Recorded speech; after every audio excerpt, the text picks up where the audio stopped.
Nosso estudo hoje será coordenado pelos amigos Sérgio Bebiano, também Márcio Torres. Quem quiser fazer perguntas, pode levantar a mão que providenciaremos papel e caneta. Hoje estudaremos o Evangelho segundo o Espiritismo. Para você que trouxe o livro, acompanhe a leitura, o capítulo é o 25, estamos na página 223, os itens 9, 10 e 11. O título: Não vos inquieteis pela posse do ouro. Não vos inquieteis pela posse do ouro, ou da prata, ou de outra moeda em vossa bolsa. Não prepareis nenhum saco para o caminho, nem duas roupas, nem sapatos, nem bastão, porque aquele que trabalha merece ser alimentado. Em qualquer cidade ou em qualquer vila que entrardes, informai-vos de quem é digno de vos alojar, e permanecei com ele até que vos fordes. Entrando na casa, saudai-a, dizendo: que a paz esteja nesta casa. Se essa casa dela for digna, vossa paz virá sobre ela, e se ela não for digna, vossa paz retornará a vós. Quando alguém não quiser vos receber, nem escutar vossas palavras, sacudi, em saindo desta casa ou desta cidade, o pó de vossos pés. Eu vos digo em verdade, no dia do julgamento, Sodoma e Gomorra serão tratadas menos rigorosamente do que essa cidade. São Mateus capítulo 10, versículos 9 a 15. Essas palavras que Jesus dirigiu aos seus apóstolos, quando os enviava pela primeira vez para anunciar a boa nova, não tinham nada de estranhas nessa época.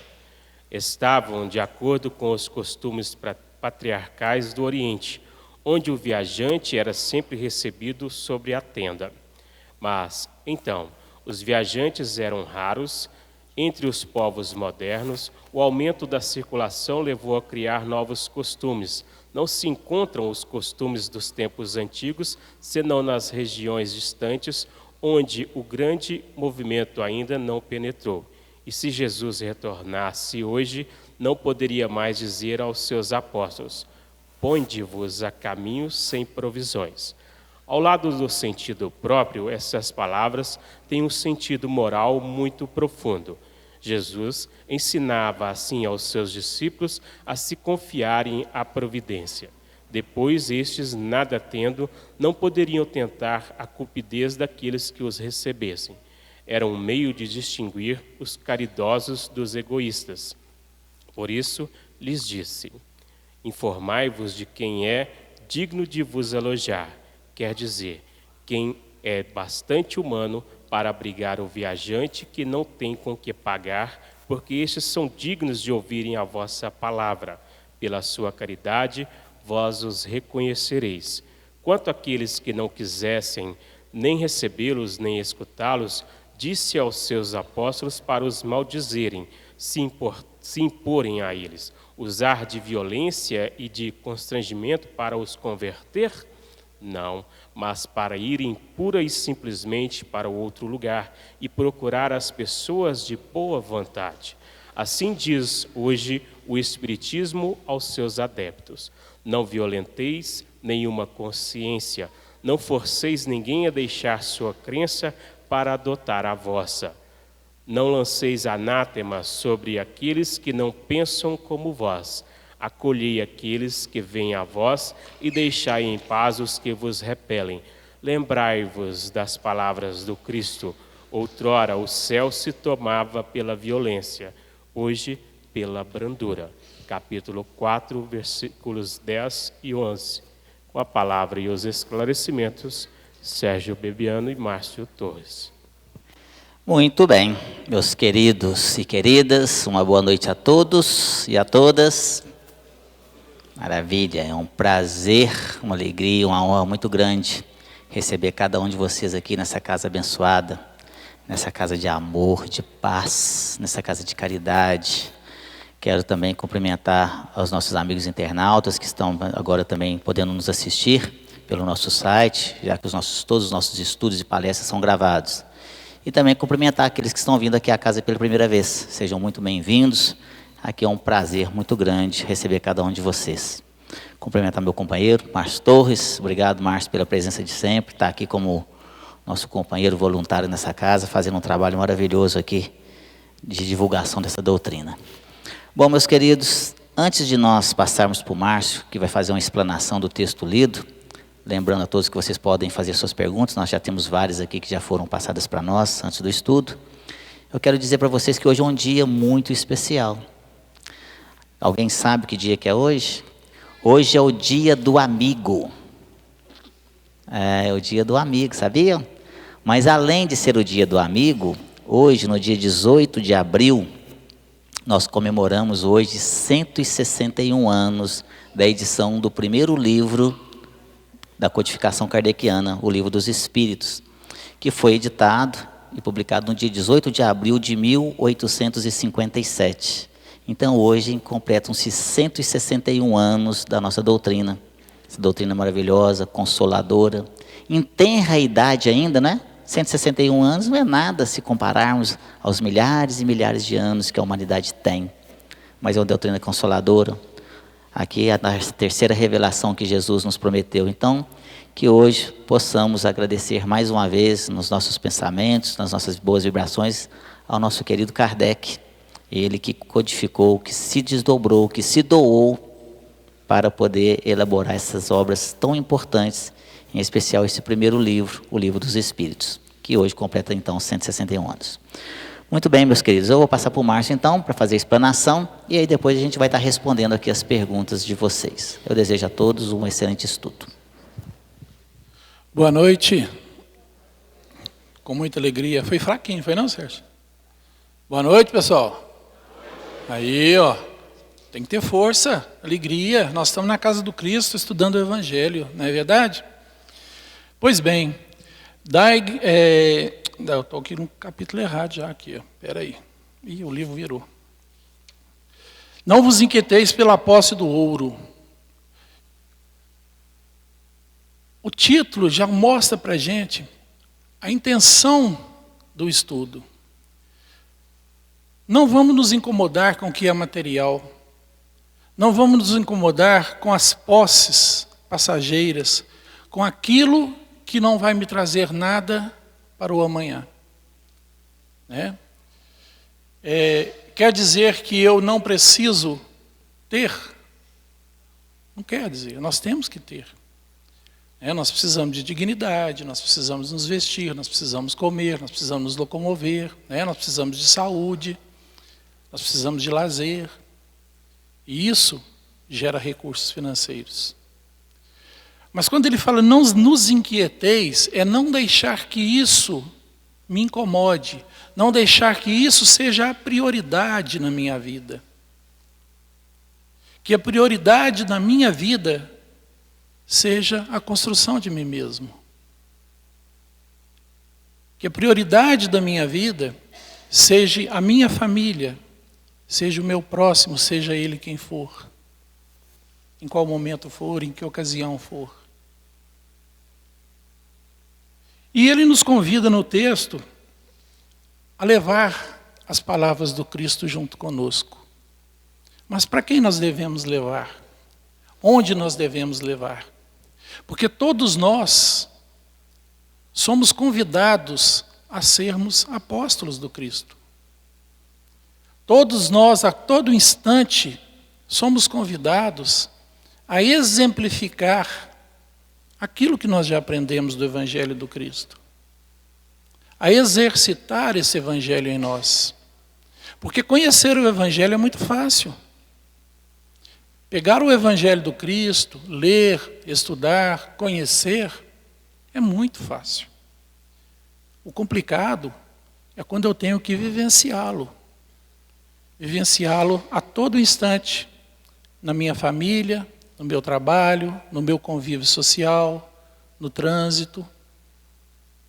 Aí é que a coisa complica.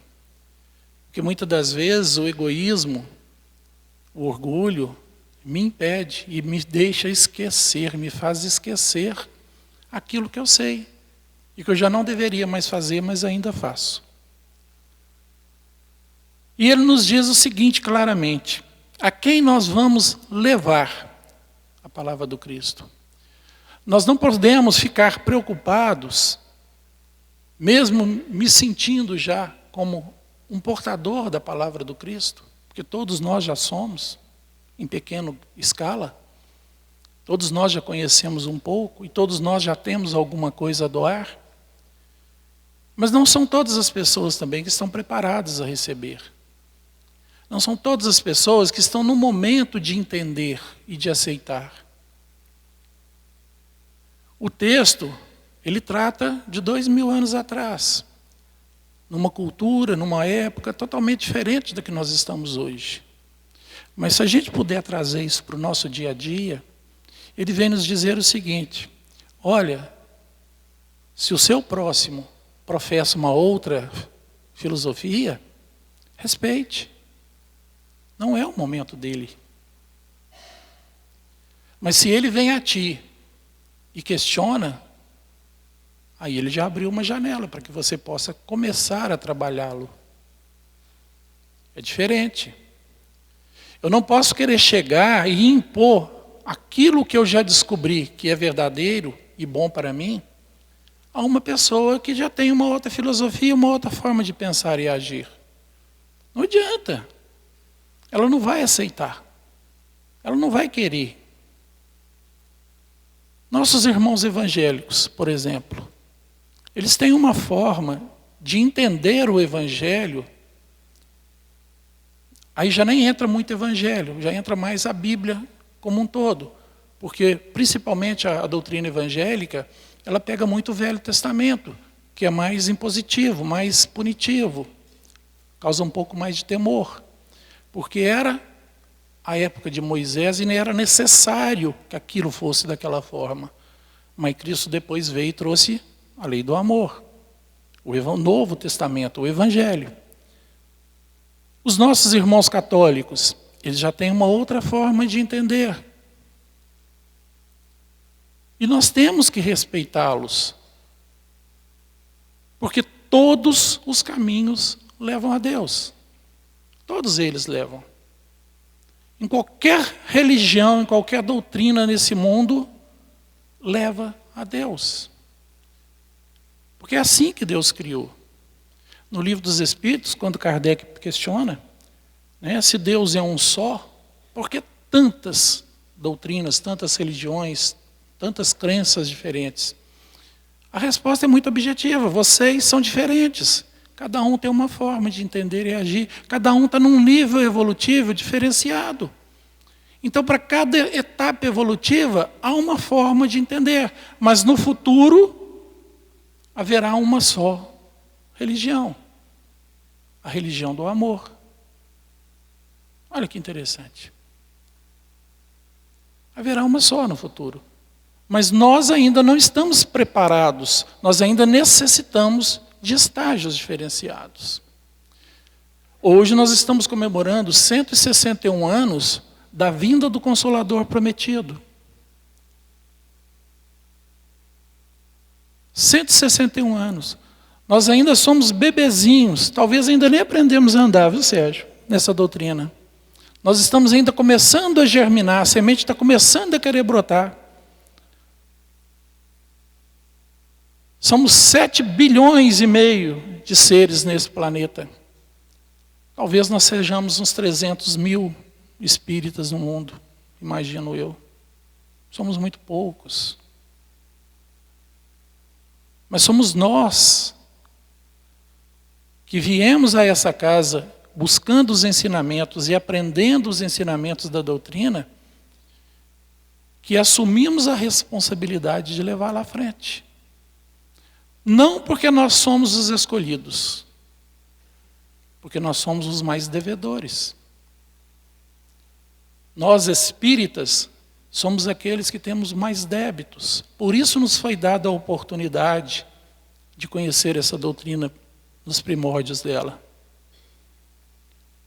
Para que possamos, através do trabalho, do esforço e da caridade, além de nos beneficiar com o conhecimento e a mudança interior, fazer a caridade ao próximo, trazendo ele para junto de nós. Mas sem imposição, com respeito, com carinho, com fraternidade, entendendo o momento de cada um. Para quem tem a oportunidade de conviver em grupos, muitas das vezes nós espíritos nós somos questionados. Quando a pessoa descobre que nós somos espíritos, fala assim, não, eu gosto. E começa a nos perguntar. Você sente na pessoa a ânsia e o desejo de conhecer, de buscar respostas, de entender. Este é um momento ótimo, dependendo de onde você está, é lógico. Se você está numa mesinha de boteco, com uma garrafa de cerveja, convide a pessoa para uma outra oportunidade de vocês conversarem sobre o assunto. Né? Porque o ambiente manda. Às vezes aquilo nem vai entrar, escuta no ouvido e sai no outro, porque o álcool impede. E os companheiros que estão ali também vão impedir. Mas convide, se ofereça para numa outra oportunidade, estar junto. Olha, vamos sentar qualquer dia realmente na minha casa ou na sua, a gente toma um café lá e a gente vai discutir, eu vou te passar aquilo que eu sei. Esse é o momento da pregação. Esse é o momento de eu ser um apóstolo.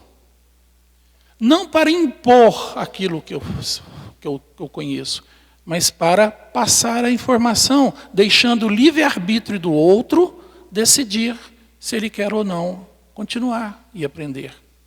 Quantas pessoas vêm a essa casa em busca do auxílio e passam pelo acolhimento fraterno e no outro dia nem volta, porque quando é falado para ela que a responsabilidade da vida é dela, a responsabilidade da felicidade dela, a responsabilidade da construção, da melhoria, é um trabalho individual, pessoal, único e exclusivamente dela, que o que nós podemos fazer aqui é dar uma harmonização mental através da desobsessão, do passe, do estudo que agora estamos fazendo, 90% é a mudança dela, é o conhecimento, a absorção. Ela não volta porque ela quer que a gente faça uma mágica. Não é o momento dela. E nós respeitamos. Quantas pessoas vêm e ficam com a gente um determinado tempo, depois some. Depois volta, miudinho, estou precisando. A gente fala assim, pois é. Então venha. Filho pródigo. Volta que você vai ser bem recebido. Nós temos que parar e pensar na nossa condição diante do Pai Criador. Quem sou eu diante do meu Pai Criador? Qual a oportunidade que nessa vida Ele está me dando de fazer a minha construção interior? Qual a oportunidade que eu tenho em estar vivendo o que eu estou vivendo neste momento, seja tristeza, seja alegria, seja abundância, seja falta? O que Deus está me proporcionando a aprender?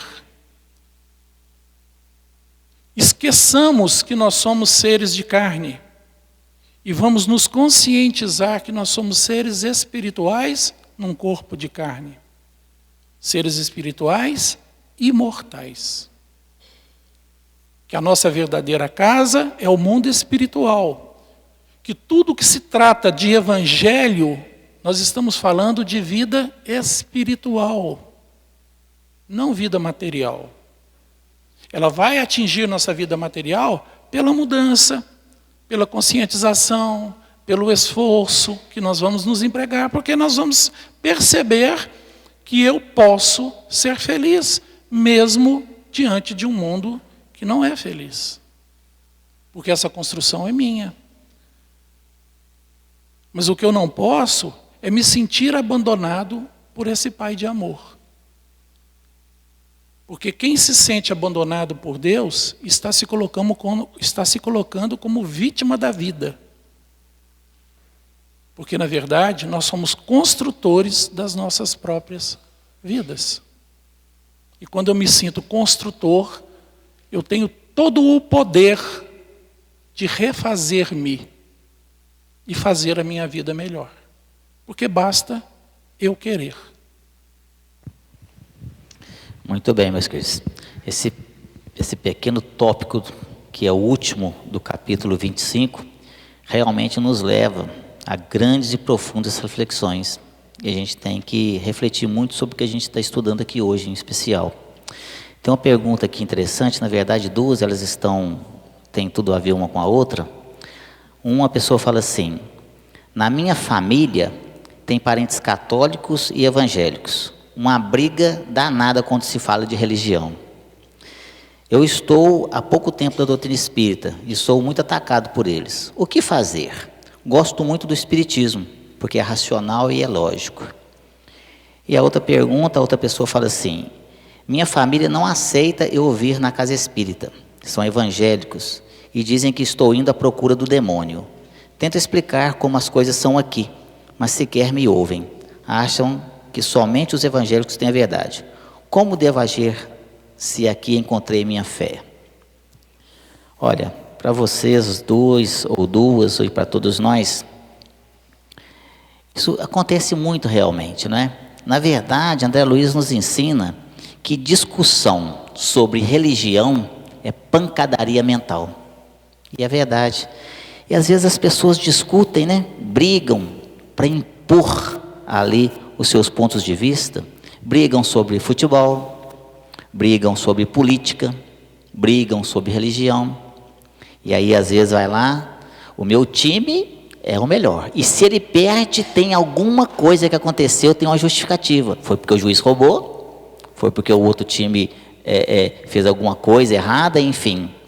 E aí o outro time que ganhou, não contente apenas pela vitória, vai chegar lá e vai poder curtir ainda com a onda, com o outro ali, tirando onda com o outro que perdeu. E aí começa a discussão. Seu time não vale nada. E aí começa-se essas brigas, podendo chegar aí a situações terríveis. E a gente vê brigas sobre política, aí tem, não, eu sou favorável ao político tal, não, eu sou desfavorável, o outro prendeu, soltou, não sei o quê, e aí começa aquela briga, aí aquela multidão, uns prós e outros contras, e cada um defendendo com fervor o seu ponto de vista, sem respeitar o ponto de vista do outro. E na religião também não é diferente, a gente vê as pessoas matando, depredando ali tudo, às vezes perdendo amizades por causa seja por causa do futebol, seja por causa da política, seja por causa da religião também. E na religião matando também em nome de Deus. Quem falou que Deus quer que mate em nome deles? E aí vai lá, enche de bomba, vai lá, explode aquele monte de gente. Alá, outras denominações aí mais radicais, principalmente no islamismo, da qual nós estamos aqui não para criticar nenhuma religião, mas não podemos comungar com essas práticas de matar o outro para impor a minha ideia, para impor a minha religião. Olha só. Eu já vi muitas discussões, como aqui nosso irmão ou a nossa irmã coloca aqui para nós aqui. Já vi discussão entre católico e evangélico. Já vi discussão entre evangélico e evangélico também, ali discutindo. Porque na verdade nós temos diversas denominações protestantes, os evangélicos, nós temos diversas denominações evangélicas, não é? Hoje, meus queridos, eu estava, antes de vir para cá, eu estava dando uma estudada, me preparando para o estudo desta noite, e dando uma pesquisada. São milhares e milhares e milhares de religiões que nós temos. Não se consegue um número de quantas religiões temos, não se sabe ao certo, de tantas que são. E pior ainda, né? Além disso, nós temos as principais, aquelas que são mais seguidas. Por exemplo, nós temos o cristianismo, nós temos o islã, né, ou o islamismo, nós temos o hinduísmo, budismo, o judaísmo e outras tantas aí que a gente tem. Mas a questão é que dentro de cada um dessas religiões, nós temos vários segmentos ali. Eu tive aqui, né, são várias ramificações dentro de cada religião. Eu tive aqui a curiosidade de estar analisando e trouxe aqui para a gente poder ter uma noção. E eu só peguei a do cristianismo porque são muitas. E eu peguei algumas ainda só. Porque senão a gente ia ficar aqui a noite inteira falando das diversas religiões dentro do cristianismo. Sem contar dentro das demais religiões que também, que não são cristãs, que também tem vários segmentos, várias ramificações. Só para vocês terem uma ideia, dentro do cristianismo, algumas apenas que eu peguei, nós temos a Igreja Ortodoxa, nós temos a Igreja Católica, nós temos a Igreja Ortodoxa Oriental, nós temos o Anglicanismo, nós temos a Anabaptista. Dentro do protestantismo nós temos os luteranos, né, os anglicanos, os presbiterianos, os metodistas, os batistas. Nos distintos pentecostais nós temos a Assembleia de Deus, o Brasil para o Cristo, Maranata, Quadrangular, Congregação Cristã. Nos distintos neopentecostais, né, nós temos a Igreja Universal do Reino de Deus, nós temos a Igreja Católica Renascer em Cristo, tem a Igreja Internacional da Graça de Deus, tem Comunidade Evangélica Sara Nossa Terra, tem Igreja Evangélica Cristo Vive, tem Igreja Cristo Vive, tem Manancial Vida, tem Igreja de Nova Vida, Comunidade Cristã, Igreja Bola de Neve, Igreja Unida, e vai por aí afora um monte. Tudo dentro do cristianismo, só do cristianismo, né? E são inúmeras aí, então, também, como eu disse, nas demais religiões que não são cristãs. Mas qual que é o problema? O problema é que cada uma dessas religiões que nós citamos aqui, e das diversas que nós não temos condições de citar aqui, porque são milhares de religiões, cada uma se considera a verdadeira. Cada uma se considera a verdadeira, e ela somente é que vai existir para sempre. E as outras serão todas eliminadas. E só vai ficar aquela em que ele professa, aquela em que ele acredita, não é? Mas o Márcio Torres citou uma pequena passagem de Leon Denis, e eu queria citar ela para vocês aqui na íntegra. Essa passagem nos ensina muito bonita, é uma passagem linda. Leon Denis, grande espírito de grande escola, né? Ele escreveu vários livros, e dentre deles tem um especial que eu gostaria de sugerir para vocês, chama No Invisível, inclusive, livro fantástico, científico, que nos traz realmente dentro da questão científica, a questão da existência realmente dos espíritos. Mas Leon Denis, em uma das suas falas, ele fala assim, que tende por templo o universo, como altar a consciência, como lei a caridade, por imagem Deus, e por religião o amor. Olha que gracinha, né? Olha só, tende como templo o universo, como altar a consciência, como lei a caridade, por imagem Deus, e por religião o amor. E é isso que vai acontecer, porque no futuro só vai ter uma religião mesmo. Todas as demais religiões vão acabar. E a religião que vai ficar é a religião do amor. É essa. Porque foi essa religião que Jesus veio nos ensinar. Jesus falou assim, agora nós vamos aqui, todo mundo tem que ser católico. Agora tem que ser espírita, que nem existia espiritismo, né? Agora tem que ser o judaísmo. Não, Jesus não falou hora nenhuma de religião. Jesus só falava de amor, porque foi esse o ensinamento que ele veio trazer para todos nós. Então é isso que vai ficar para o futuro. Espero que não seja tão distante assim, não é? Que a gente possa realmente aprender. Então, para todos nós e para as pessoas que fizeram essa pergunta, vamos, quando a gente tiver essas desavenças, esses conflitos dentro do lar, seja no lar, seja no trabalho, seja na sociedade em geral, vamos praticar a alteridade. A alteridade é nós entendermos o momento evolutivo que o outro se encontra, ter essa questão da diferença, saber separar e saber aceitar. Cada um está no seu tempo, tudo tem sua hora. A doutrina espírita, como nos coloca o nosso irmão aqui, gosto muito do espiritismo porque é racional, é lógico. Sim, porque a doutrina espírita tem um tríplice aspecto.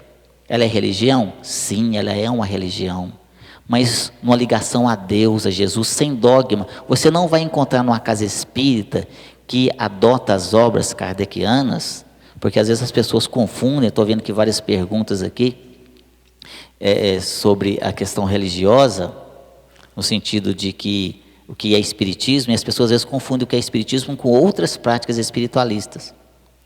Mas dentro de uma casa espírita séria, você não vai encontrar dogmas, você não vai encontrar rituais, você não vai encontrar adorações, essas questões todas, porque nós sabemos que a ligação que a gente tem que ter a Deus é da nossa consciência, do nosso coração. Mas a doutrina espírita também é filosofia de vida.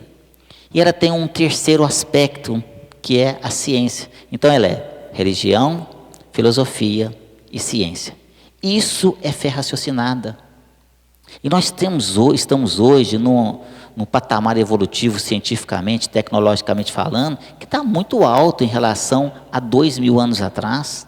Não dá mais para aceitar aquilo que está escrito literalmente, sem analisar e ver que aquilo realmente é uma história, que aquilo realmente nos leva à reflexão, e não é porque está escrito daquele jeito que é exatamente daquele jeito. Nós temos que entender o sentido mais amplo daqueles ensinamentos que foram colocados ali na Bíblia. E a ciência está aí também para ajudar. Então não dá mais para aceitar algumas coisas que a ciência vem e prova, cientificamente falando, que aquilo não é verdade, que não tem jeito. Mas aí a gente vê, não, está escrito. Mas se está escrito, aí eu tenho que questionar. Isso é muito importante. Nós temos que questionar, sim, analisar, ter o bom senso, o critério, passar no crivo da razão e do bom senso. Não é porque eu estou falando, não é porque o Márcio Torres está falando. Estude, vá lá na livraria, vai na biblioteca, engula livros, coma livros, estude, para que você possa realmente conhecer cada vez mais um pouquinho dessa doutrina abençoada e maravilhosa e consoladora. É isso, Márcio. Isso é até importante, porque muitas vezes, como eu estava falando que a gente é convidado a falar sobre a doutrina, se eu não tenho um conhecimento mais aprofundado da doutrina, eu vou falar o achismo, né? Eu acho que é assim, porque eu entendi assado. E, na verdade, Kardec é muito claro, a doutrina espírita é muito clara.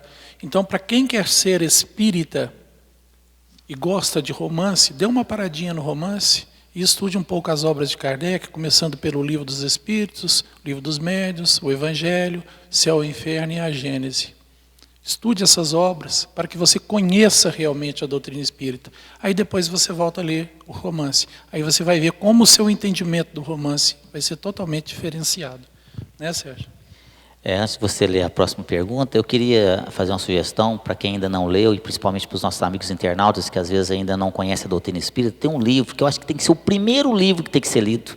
Antes de qualquer livro espírita que você vai ler, da codificação, ou um livro romance, não importa, ou livros daí subsidiários da doutrina espírita, de André Luiz e tudo mais, tem um livro fininho, pequenininho, mas que nos ensina muita coisa, que se chama O que é o Espiritismo? Então leia esse livro primeiro. O que é essa doutrina? O que é o Espiritismo? E aí depois dele, então sim, estude principalmente as obras básicas kardecianas.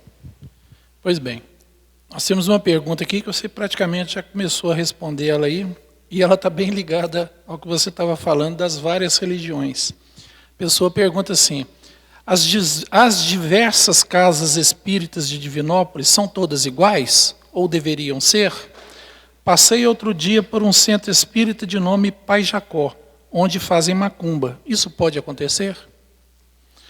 Essa pergunta é excelente, porque nos dá a oportunidade de esclarecer um problema que é muito comum.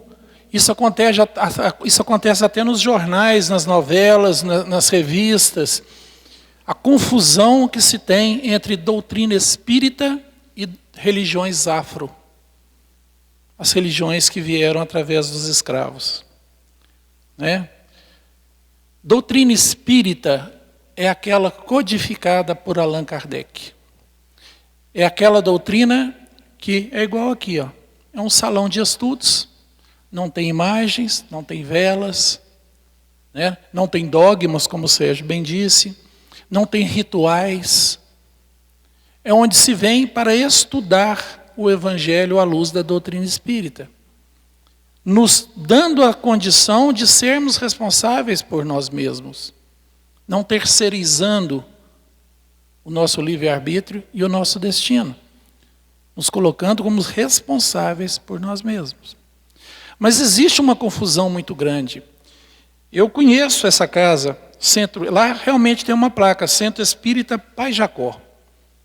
Lá não é um centro espírita, lá é um centro de Umbanda, Pai Jacó. Mas criou-se essa confusão. A palavra centro espírita foi criada por Kardec. Doutrina espírita foi criada por Kardec. A macumba, que se divide aí na Umbanda, no Candomblé, na Quimbanda, que são religiões afro, a qual nós respeitamos, tem uma linha aí que faz umas coisas não muito boas, mas eles também têm coisas que eles procuram fazer. E tem pessoas de bem ali dentro. Porque Deus não perde a oportunidade. Jesus, na sua sapiência, ele não perde a oportunidade de trabalhar as criaturas em qualquer lugar onde elas estejam. A espiritualidade vai tentar ajudar de alguma forma ali. Então ninguém está desprovido do auxílio, desse amor divino. Mas são casas de Umbanda, de Quimbanda, de Candomblé, que às vezes adotam o nome casa espírita. Então, para quem já é espírita, tem que entender que isso não é espírita.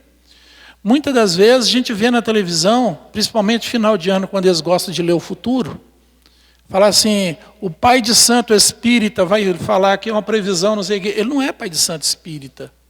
Ele é um pai de santo lá da Umbanda, da Quimbanda, do Candomblé, ou de onde quer que ele seja. A doutrina espírita não lê futuro, não lê carta, não joga búzios. Não existe isso dentro da doutrina espírita. Tá? Agora, em relação ao contexto da pergunta, as casas espíritas, aquelas que são dirigidas pela Aliança Municipal Espírita, ao qual o nosso amigo hoje é o responsável por ela aqui, nosso amigo Eurípides, é o presidente da Aliança Municipal Espírita, que a gente chama de AME, ela é a responsável por dar direção. Ela não tem poder de interferência, mas ela é aquela que norteia, que avalia, que aconselha. Acima da Aliança Municipal Espírita, nós temos os CREAS Regional, que é o Conselho Regional Espírita da região. A nossa aqui é a 5ª região de Minas. E nós temos também a União Espírita Mineira, que coordena os trabalhos a nível estadual. E a nível de Brasil nós temos a FEB, a Federação Espírita Brasileira, que coordena os trabalhos na nação.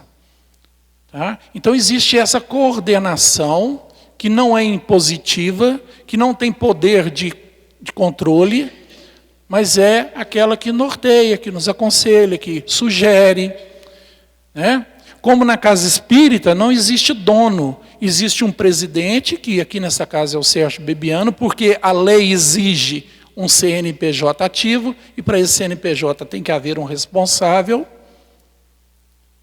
E aqui tem os voluntários, como ele também é voluntário, é um presidente voluntário, como existem os voluntários que trabalham e fazem a casa trabalhar. Doutrina espírita, tanto a nível federal como a nível municipal, todos são voluntários. Então, existe uma pequena diferença entre uma casa espírita e outra, coordenada pela AME, de acordo com aqueles que lhe dirigem. Em matéria de modo de estudo, modo de apresentação, dias de funcionamento, isso é livre. Mas todos baseados nas obras de Kardec. Então, não existe essa diferenciação nas casas espíritas. Hoje, aqui em Divinópolis, se eu estiver enganado, você me corrige, tá, Eurípides, porque eu estou meio desatualizado, nós temos aqui o Centro Espírita Jesus de Nazaré, que é essa casa onde nós estamos, temos o Centro Espírita Casa Maria de Nazaré, que é ali na ponte do Esplanada, no fundo do Senai. Temos o Centro Espírita Estudante do Evangelho, que é o mais antigo da cidade, ali na rua Rio Grande do Sul. Temos o Centro Espírita Casa do Caminho, o Centro Espírita Joana d'Arc, temos o Centro Espírita Irmão José Grosso, aqui pertinho, temos o Joana d'Arc aqui perto também, né? Fraternidade Espírita Cristã, aqui também no Niterói. Tem o Gercan, né? Centro Espírita Jerônimo Candim, não é isso? Tem mais alguma coisa que esqueci, Eurípides? Tem o Centro Espírita Mestre Erasto, lá na Esplanada também. Então são essas casas que são organizadas pela AME aqui em Divinópolis. Tá? Lembrando a todos vocês que daqui 15 dias estará funcionando aqui já o Semana Espírita, né? Começa dia 14, viu, gente? Estão todos convidados. Todas essas casas que eu citei, durante essa semana não haverá eventos, não haverá estudos. Vão ser só apresentações e palestras. Reunirão todas as casas aqui nessa para fazer a Semana Espírita. E todos vocês já estão convidados. Ok? Então essa é a minha resposta. Muito bem, meus queridos. Tem uma pergunta aqui que não está muito dentro do contexto, mas eu vou respondê-la. Ela está mais para a pergunta de terça-feira, mas em função aqui do assunto, eu acho importante a nossa irmã ou o nosso irmão aqui sair daqui com a resposta. A pessoa fala assim: boa noite. Ontem, quarta-feira, ou terça-feira, né? Enterrei meu pai. Teve um acidente de carro no Rio de Janeiro.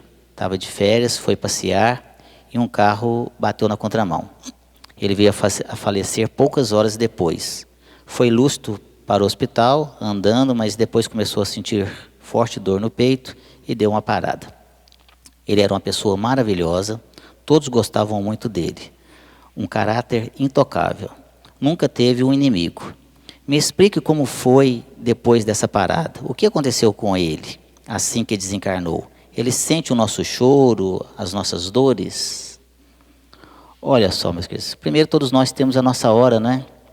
E às vezes o que a gente vê como uma fatalidade, tudo tem uma razão de ser. E às vezes a gente não consegue compreender o porquê daquelas situações que acontecem. Mas no plano espiritual, meus amigos queridos, nós estaremos lá de acordo com o que a gente viveu aqui. Então nós somos atraídos para lugares de acordo com a nossa afinidade. Importante nós ressaltarmos que não muda absolutamente nada. O dia que eu, Sérgio, morrer, eu serei o mesmo Sérgio. Por isso que nós espíritas falamos desencarnar. Ou seja, esse corpo, o dia que eu morrer, vai virar comidinha de microbinho, vai para debaixo da terra. E eu, enquanto espírito, o Sérgio, serei o mesmo, a mesma pessoa. Com os mesmos defeitos, com as mesmas qualidades, com essa mesma aparência dessa última reencarnação. Não vou ficar nem mais burro, nem mais inteligente. Vou lembrar da minha esposa, vou lembrar do meu filho, dos meus amigos, dos meus parentes. E eu serei, então, atraído de acordo para lugares de acordo com a minha afinidade. Ou seja, se fui aqui uma pessoa boa, de bom senso, que pelo menos me esforçando para seguir os ensinamentos cristãos, independente da sua religião, estarei em lugares bem agradáveis. O inverso disso também é verdadeiro. Se eu fui aqui uma pessoa muito ruim, muito má, prejudicando pessoas, maltratando a mim mesmo pelos vícios, por exemplo, estarem em lugares bem complicados ou vagando por aí, entre os que se afinizam com os vícios, por exemplo. Nesse caso da nossa irmã, do nosso irmão aqui, o seu pai, com certeza, pelo que você nos conta aqui, está sendo muito bem amparado. Porque a gente colhe, meus amigos queridos, o que a gente planta. Por isso que eu gosto sempre de falar, tenhamos uma boa vida, para que possamos ter uma boa morte. É assim que funciona. E no plano espiritual a gente vai estar muito bem amparado. Mas ele sente o nosso choro, as nossas dores. Olha, as sensações continuam. A saudade não é só de nós para com eles no plano espiritual, não. É deles para conosco também. E às vezes esse choro incontido, e quando eu falo incontido é no sentido da irresignação, pode sim prejudicar aquele nosso ente querido no plano espiritual, sim. Às vezes as pessoas chegam assim, mas não é possível, isso é uma tragédia. E às vezes acontece, não é o caso, não estou dizendo, estou dando apenas como exemplo, num acidente como esse, aí às vezes o outro motorista, às vezes que causou o acidente, às vezes sobrevive, né? E eu já vi situações acontecerem aqui da pessoa assim, por que não morreu aquele e foi levar logo o meu parente? Que se ele não foi o causador. Por que, olha só, tanta gente ruim nesse mundo, bandido, salafrário, corrupto, está aí tudo bom, saúde de ferro, e meu esposo morreu, minha esposa, meu filho, minha mãe, meu pai. Por que não é esse monte de gente ruim que morre? Mas Santo Agostinho nos fala no Evangelho, com muita propriedade, que fala assim, quando morre uma pessoa, a gente fala, é de cultura, né? Nossa, falar assim, nossa, se fosse ruim não morria, né? Ou então, o inverso. Não morreu porque é bom. Mas é verdade. Santo Agostinho fala, porque a morte, que para nós é ainda uma tragédia, na verdade é uma libertação. É o espírito voltando, retornando à sua casa, que é no plano espiritual, que é onde a gente vive. A gente está aqui estagiando. Por isso esses ensinamentos do Evangelho são tão importantes. Não se apegar ao ouro, à prata, não se apegar às coisas materiais, porque a gente não vai levar nada daqui, meus queridos. Alguém aqui já foi em velório e viu lá caixão com gaveta? Alguém já viu aqui caminhão de mudança atrás de enterro? Não tem, porque você só leva duas coisas daqui, duas malinhas. Uma com as coisas boas que você fez e a outra com as coisas ruins que você fez. E às vezes leva uma terceira com vazia, que não fez nada. Você passou pela vida. Como tem uma música, deixa a vida me levar, a vida leva. Não, deixa a minha vida me levar nada não. Eu levo a minha vida. E tem que ter com bom senso. É assim que tem que ser, meus queridos. Nós estamos aqui não é de férias. Nós estamos aqui para evoluir. E temos que aproveitar esse momento importante da nossa reencarnação. Então, o que fazer com o nosso ente querido que desencarnou recentemente? Oração. Ah, mas eu sinto tanta saudade. Olha, saudade é uma coisa e resignação é outra coisa. Porque saudade a gente tem que sentir mesmo. Se você não estiver sentindo saudade do seu pai, se você não estiver sentindo saudade daquele ente querido seu que desencarnou, procura ajuda, que tem uma coisa errada com você. Tem um problema, você não sente nada, nada. Ué, claro que tem que sentir. Ué, que isso? Eu quero que todas as pessoas sintam saudade de mim. Nossa, se ninguém sentir saudade, então não vale nada. Morrer, já viu? Morreu, já foi tarde. Graças a Deus me livre. Não é? Outro dia, atendendo uma senhora aqui, ela falava assim, nossa, vem cá, porque eu estou achando que meu marido está me prejudicando, mas aquela peste, né? Já foi tarde. Tomara que queime no fogo eterno dos infernos. Nossa Senhora, você pensou o que é viver desse jeito? Então a gente tem que ter saudade sim. Porque sabe o que é saudade? Saudade é o amor que fica. Olha só. Saudade é o amor que fica. Mas resignação é outra coisa. E às vezes as pessoas blasfemam contra Deus. Ah, Deus, você foi muito injusto comigo. Matou o meu filho, matou a minha mãe. Que isso? Deus não mata ninguém não. Está tudo ali num contexto. Tem que entender o que está acontecendo. E o que fazer? Olha, ore por ele. Ore por aquele ente querido. Oh, meu pai. Ó, fica firme daí. Que nós estamos firmes de cá. Dia chegará que nós vamos nos encontrar. E vai mesmo. Então, mande para ele preces. Principalmente no caso dessas mortes trágicas. Precisa de muita oração, sim. Mas com certeza está muito bem amparado. Eu queria sugerir para você que fez essa pergunta e para os demais, uma palestra da minha autoria que está aí no site, depois entrem, chama Velório na Hora do Adeus. Nós colocamos ali tudo que acontece na hora do velório, o que acontece na hora do enterro, o que acontece depois do enterro, o que nós devemos fazer com os bens do falecido, como que nós devemos nos comportar no velório, como que nós devemos nos comportar depois do enterro. Essas e outras tantas questões, nós de forma bem didática, nós colocamos isso nessa palestra. E tem 2 programas também, no programa Nova Era, uma realização da AME, nós tivemos a oportunidade de estar lá, que também nós falamos desse tema, velório na hora do adeus. Foi semana atrasada e a semana passada. Já está no site aí do Jesus de Nazaré e também da AME. E um livro, para finalizar minha fala, um livro que se chama Na Hora do Adeus, de Luiz Sérgio. Livro muito importante para que a gente possa estudar. Porque todos nós, meus queridos, vai chegar um dia. Uns mais tarde, outros mais cedo, mas dia chegará em que todos nós, sem exceção, vamos desencarnar.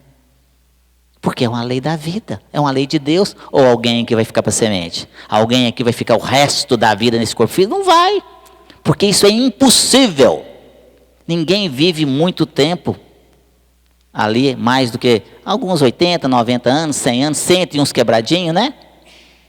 Tá aquele caquinho velho, arrastando aqui com a bengalinha, rastejando, mas não larga o corpinho.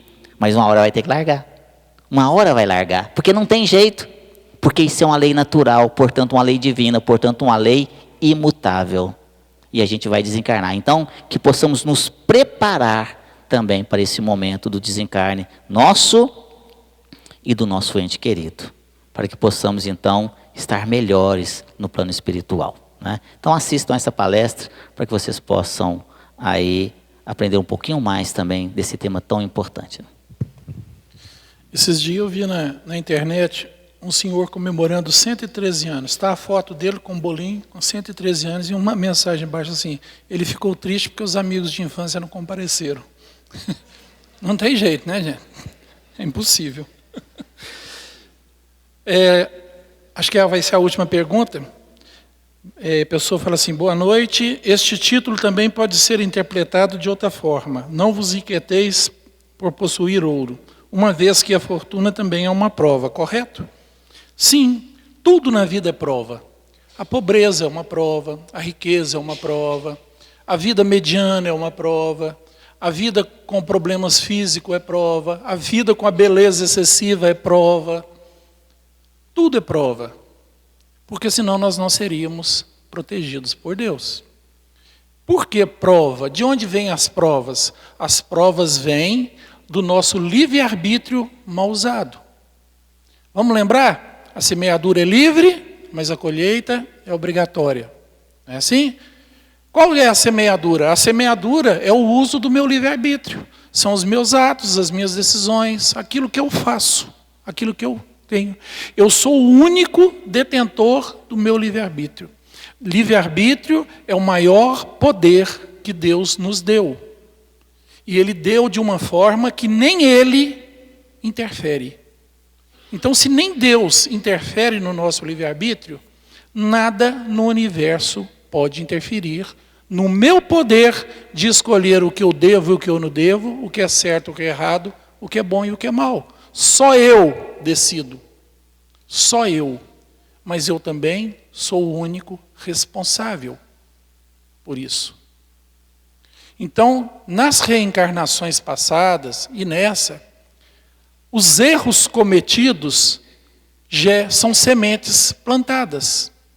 Em algum momento da minha vida imortal, pode ser nessa encarnação, pode ser na outra, pode ser no plano espiritual, essa semente vai germinar. E quando ela germinar, eu tenho que ir lá colher. Então, tudo que eu estou passando hoje, seja bom, seja ruim, nas tristezas, nas amarguras, nas decepções, nos traumas, nas perdas dos parentes, tudo é fruto do meu livre-arbítrio. Eu costumo dizer que tudo que acontece na minha vida eu tenho duas certezas absolutas. A primeira, eu fui o causador, porque sou filho amado de Deus e Ele jamais permitiria que alguma coisa me acontecesse se eu não fosse o causador. E a segunda coisa, o amor de Deus por mim é tão grande que ao me permitir vivenciar os meus próprios erros, Ele está me proporcionando a oportunidade da correção e do aprendizado. Para quê? Para que eu me torne um ser de luz.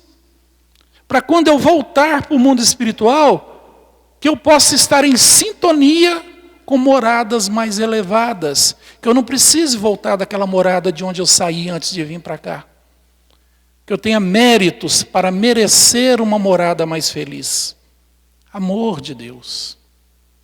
Nós temos que entender a vida material como uma oportunidade de construção e correção de mim mesmo, para que eu seja merecedor da luz para a qual eu fui criado. Só isso. Nós nascemos para nos preparar para voltar para casa através da morte. Esse é o objetivo da vida. A fortuna é sim uma grande prova, muito difícil, porque ela massageia o nosso orgulho, o nosso egoísmo, o nosso ego, a nossa vaidade. São provas muito difíceis. A facilidade de errar quando nós estamos por cima é muito fácil. É muito fácil. Muitas das vezes a gente fala assim, Deus podia tanto permitir que eu ganhasse na Mega Sena. Deus olha e fala assim, você está doido? Se você ganhar na Mega Sena é mais uma encarnação perdida. O que você vai fazer com esse dinheiro, meu filho, você não está preparado para ele. Deus quer que todos nós tenhamos uma vida boa. Mas nós temos que estar preparados para isso. E essa construção é minha, não é dele. Não é dele. Verdade, meus queridos. Essas provas são muito difíceis, mas não são impossíveis de nós podermos vencê-las. E a prova da riqueza nos ensina a espiritualidade, é uma das mais difíceis que tem, porque as portas são muito largas. E a pessoa vem aqui com condições de, às vezes, de ajudar muitas pessoas, e aí só pensa em si. E quanto mais tem, mais quer para si. E vai amealhando riquezas, e quanto mais tem, mais quer, e vai fazendo aquele monte de situação. E aí a desencarna, chega no plano espiritual, abre-se a sua consciência, meu Deus do céu, o que eu fiz da minha vida? E aí é que entra o choro e ranger dos dentes. E aí fica lá no desespero. E depois de longo sofrimento, pedindo, implorando uma nova oportunidade, porque todos nós, claro, sempre teremos tantas oportunidades quanto forem necessárias as reencarnações. E aí você consegue uma nova reencarnação. Aí, não, pelo amor de Deus, não quero mais a prova da riqueza, não. Eu quero vir pobre. Eu tenho que vir pobre, miserável, porque eu vim rico e eu falhei muito. Eu não consegui sobreviver ali, vencer as minhas iniquidades. Então eu quero vir pobre, quero vir miserável, quero morar na favela, não quero ter nem sequer o necessário, porque aí eu vou dar valor. Aí a espiritualidade espera, tá bom, meu filho, então você vai vir pobre. Não, eu não quero ser só pobre, não. Eu venho pobre e cheio de problema também, cheio de problema de saúde. Eu quero vir aqui manco, caolho, cego, surdo, mudo, cheio de problema, né? Não, só pobre tá bom. Não, é só pobre. Pobre, uma unhazinha encravada, só para você quebrar seu galho, então. Aí vem, pobre, uma unhazinha encravada. Aí chega aqui, Deus, que inferno que é a minha vida, né? Que pobreza, tanta gente rica e eu nasci na miséria. Deus não existe, Deus é isso, Deus é aquilo, e blasfema. E ainda vim com unha encravada, olha só. E se vier assim, então, do jeito que pediu? Aí desencarna, ai meu Deus do céu, eu falei, me dá mais outra oportunidade. E é assim que funciona, não é?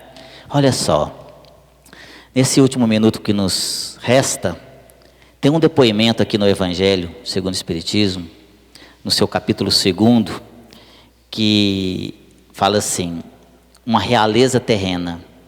Esse depoimento foi uma rainha da França, que manifestou na reunião de Allan Kardec, em Havre, em 1863, e ela fala assim, rainha, eu fui entre os homens, e rainha, pensei chegar no reino dos céus, mas que desilusão e que humilhação, que quando em vez de ser ali recebida como soberana, tive que ver acima de mim, mas muito acima, homens que eu considerava pequeninos e os desprezava, por não terem nas veias o sangue nobre.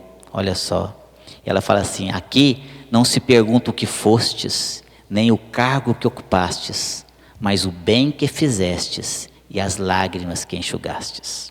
Olha só, então vamos refletir sobre isso, meus queridos. Porque a gente só leva daqui realmente aquilo que você planta de bom. A colheita é obrigatória, mas o plantio é livre. Como nos ensina Paulo na carta aos Gálatas, capítulo 6, versículo 7, ele fala assim, tudo que o homem semear, isso também se fará. Então a gente colhe o que planta. Então vamos plantar bem, para colhermos bem. Quer colher flores? Plante flores. Porque se plantar espinhos, vai colher espinhos. Eu quero desejar a todos uma excelente noite, aos nossos amigos internautas também, e a todos vocês que Jesus possa nos abençoar, hoje e sempre. Muita paz a todos, meus queridos.